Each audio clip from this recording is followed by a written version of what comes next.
문재인 정부 들어서 사람들에게 어떻게 집을 보급할 거냐 굉장히 큰 정책적인 이슈인데요. 근데 요즘 이 쪽이 좀 오르기 시작했습니다. 급등하고 폭등하고 난리도 아니죠.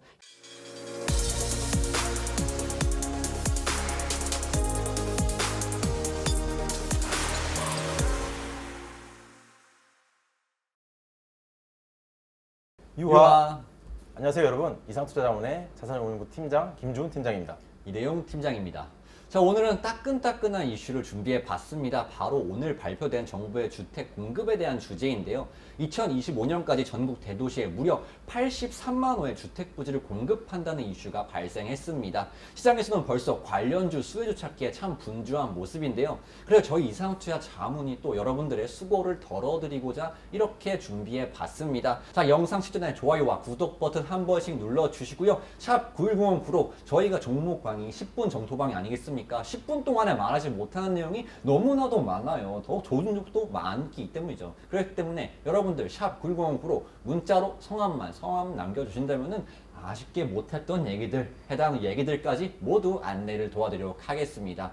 자, 그럼 김 팀장님께 또 여쭤봐야겠죠. 김 팀장님, 오늘 나타난 주택 이슈에 대해서 한번 설명을 해주시겠습니까? 뭐 일단 주택 공급 발표한다는 거는 뭐 뉴스 기사나 신문 보신 분들은 대부분 아실 텐데 정확하게 어떤 내용이냐, 왜 정부에서 주택 공급을 이렇게 하겠다고 공공연하게 발표를 하고 역대급으로 터뜨리느냐, 이 부분을 먼저 보자면 원인은 일단 첫 번째로 문재인 정부 들어서 서울 전체 집값은 임기 초에 2017년도 5월인데 그때 5억 약 3천만 원도 평균을 냈을 때 그 정도가 된다는 겁니다. 뭐 아파트 포함해서 뭐 다세대 주택이라든지 오피스텔 이런 거 다 포함했을 때 평균적으로 서울 집값이 5억 3천만 원이었는데 2020년 5월에는 7억 1천만 원으로 평균값이 올랐어요. 즉 약 1억 8천만 원 정도 해서 34%의 상승률을 3년 안에 보여줬다는 거죠. 그래서 단순하게 평균을 내자면 거의 한 해에 10% 정도, 단순 평균을 했을 때 10% 정도 수준으로 계속 집값이 올랐다. 그래서 문재인 정부가 3년 동안에 통합을 해서 서울 아파트값 상승률로 따져보니 약 52% 수준, 제가 가져온 표에 나와 있지만 문재인 정부의 강남권 아파트를 비교했을 때는 52% 수준으로 3년 동안에 집값이 올라버렸고 비강남도 53% 정도 해서 약 50% 이상으로 집값이 그러니까 이제 4억짜리가 뭐 6억이 돼버린 그런 상황이 돼버린 거죠. 상승률이 엄청났었다. 그래서 이거를 경실련이라는 시민단체에서 따져보니까 전체 집값 상승률이 과거 정부들과 비교했을 때 과거 정부들 평균은 약 24% 수준인데 현 정부는 34%로 1.4배 정도 높은 수준이고 서울 아파트값 상승률만으로 단순하게 따져보니까 과거 정부에서는 25% 정도 올랐었는데 현 정부에서는 52%, 2배, 다른 정부에 비해서 집값 상승률이 굉장히 높았다. 라는 발표가 있습니다. 그래서 이제 정부가 이제 이런 부분들이 정부의 정책 과제가 되기도 하고 또 우리나라 같은 경우에는 항상 뭐 대선이나 이런 걸 치러질 때 항상 여러 가지 정책들이 나오지만 그 중에 하나 이제 가장 큰 대미가 되는 것이 바로 주택 가격을 어떻게 낮출 거냐, 사람들에게 어떻게 집을 보급할 거냐, 이런 부분이 굉장히 큰 정책적인 이슈인데요. 주택적인 부분은 이제 가격적으로 실패를 한 현재까지는 실패를 하고 있는 과정으로 거의 가고 있어요. 극단적으로 좀 빠르게 해소하고자 2021년도를 맞이해서 대규모의 공급 주택 발표를 하겠다라고 한 것이 바로 오늘 오전에 발표가 난 내용입니다. 그래서 세부 내용을 좀 보자면 일단 현 정부 들어서 최대 규모의 주택 공급 발표입니다. 역대 모든 대통령들이나 정부에 의해서도 가장 큰 규모라고 볼 수 있는데요. 일단 기획재정부랑 국토교통부가 이제 서로 합의를 해가지고 내놓은 방안인데 정책적인 이름은 공공주도 3080 대도시권 주택 공급 획기적 확대 방안. 오늘 오전에 나온 내용입니다. 간략하게 요약을 하자면 전국적으로 83만 가구의 신규 주택을 공급하겠다. 뭐 새로 짓겠다는 얘기죠. 이 83만 가구에서 서울에는 32만 가구가 있고 수도권을 포함했을 때는 60만 가구 정도를 해서 총 합쳐서 83만 가구를 2025년까지 보급하겠다라고 발표를 했습니다. 가장 큰 내용은 이 부분이고요. 그래서 시장에서 보는 전망은 일단 시장에서 예상했던 공급주택 수보다 매우 큰 수준, 거의 2배 이상으로 보고 있는 수준입니다. 그리고 전국 대도시권 주택 공급 확대 방안으로 여러 가지들이 있는데 그 세부 내용은 다음 장에서 설명드리도록 하겠습니다. 네, 그래서 좀 세부적으로 쪼개서 보자면 사실 뭐 주식하는 저희들의 입장에서 이 공급주택을 정책 입안자나 기획자처럼 정확하고 명확하게 다 이해하실 필요는 없고요.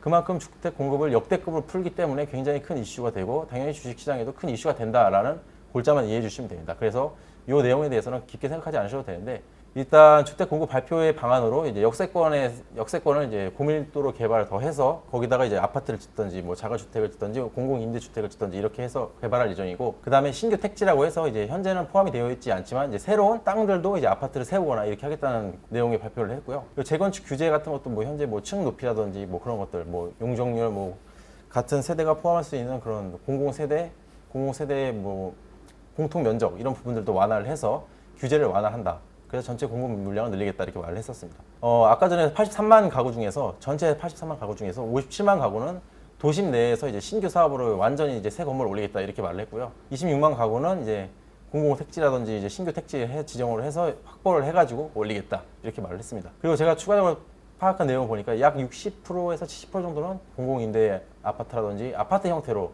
올리겠다. 그래서 절반 이상은 아파트 형태로 좀 올리겠다라고 했던 그런 내용들이 기억에 남습니다. 종합적으로 정리를 하자면 도심에 이제 공공주택을 세워서 재개발도 하고 해서 30만 가구 세우고, 그 다음에 정비 사업 같은 것도 해서 이제 재건축이나 이런 걸 통해서 13만 가구 정도 세우고, 그다음에 도시 재생 해가지고 이제 사업 방식으로 해서 이제 저소득층이라든지 뭐 낮은 저층들 이런 것들을 이제 개선하는 방식으로 3만 가구를 또 세우고, 그다음에 새로운 공공택지 신규 지정해서 거기다 완전 새 건물 올리는 것도 26만 가구, 그런 식으로 해가지고 전체적으로는 83만 가구를 2025년까지 풀겠다는 게 정부 정책의 이번 주요 골자입니다. 네, 그러면 이제 다음으로는 이 이슈가 주식시장에 어떤 영향을 미칠 것이고 어떤 종목을 관심 있게 봐야 하는를 당연히 봐야 하지 않습니까? 그래서 제가 이번에 관심 종목을 하나 들고 왔는데요. 제가 들고 온 관심 종목은 현대 엘리베이입니다. 현대 엘리베이 이름이 짤막한데 이 당시에는 6글자밖에 안 됐었어요. 그래서 정확히는 현대 엘리베이터입니다. 근데 주식시장에는 현대 엘리베이로 상장이 되어 있는 상태이고요. 이름 그대로 보면 아시겠지만 일단 당연히 현대그룹의 계열사이고 국내 시장 점유율 1위의 엘리베이터 회사입니다.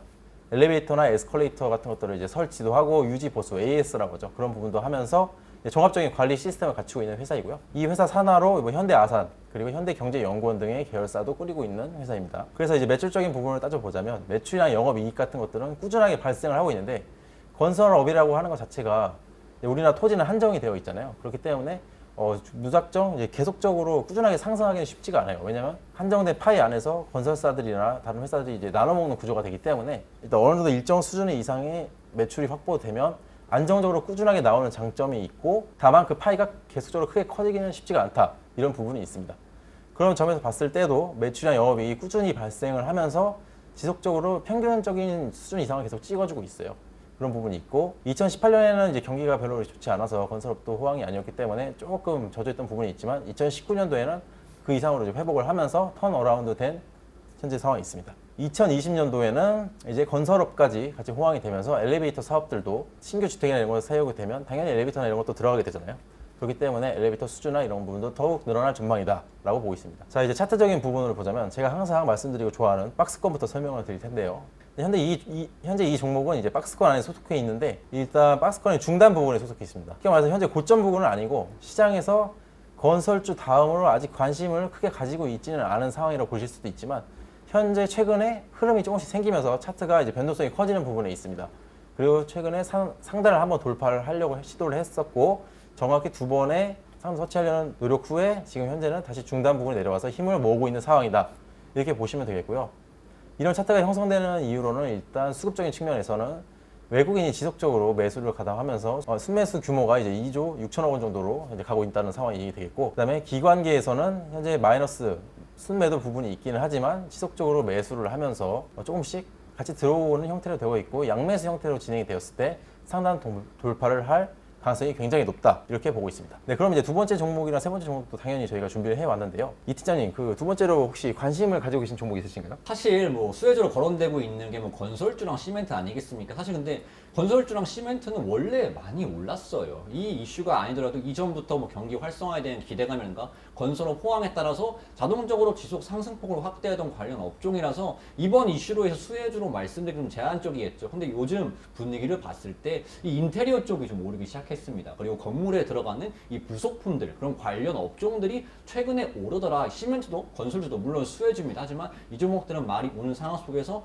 어느 정도 인테리어나 이 부속품 쪽도 키 맞추기 흐름을 이어나가는 걸 포착했는데요. 그러한 관점에서 봤을 때 제가 오늘 소개드릴 종목은 LG 하우시스라는 기업입니다. 자, LG그룹 계열의 국내 최대 건축 자재 업체죠. 사실 다른 거 필요 없습니다. 국내 최대 건축 자재 업체이기 때문에 이것만으로 투자 포인트가 되는 겁니다. 건설하면 뭐가 들어갑니까? 건축 자재가 들어갑니다. 이게 잘 된다면 이 종목도 잘 된다는 소리죠. 그래서 이 부분이 중요한 투자 포인트다. 자, 어떠한 사업을 영위하느냐? 창호제 및 인테리어 자재 등 건축 자재와 표면 소재, 자동차 소재 부품 제조 판매 사업을 영위합니다. 자동차 관련주 최근에 어떻죠? 다 좋습니다. 아마 급등하고 폭등하고 난리도 아니죠. 해당 부분에서 이 종목 같은 경우는 자동차 경량화 사업에 진출해 있어서 이 경량화라는 게 뭐 전기차나 수소차 부분에 참 중요한 부분이거든요. 그래서 앞으로의 시장 상황에 봤을 때 동사의 비즈니스 모델은 전반적으로 좀 좋다 말씀을 드리겠습니다. 자, 이 종목을 좀 가져왔는데 차트적으로도 봐야겠죠. 자, 이 종목의 차트 흐름입니다. 보시면 아시겠지만 꾸준하게 우상향 추세가 이어나가고 있다. 그리고 이따금씩 변동성 발생해가지고 최근에 강한 슈팅 흐름이 나타났죠.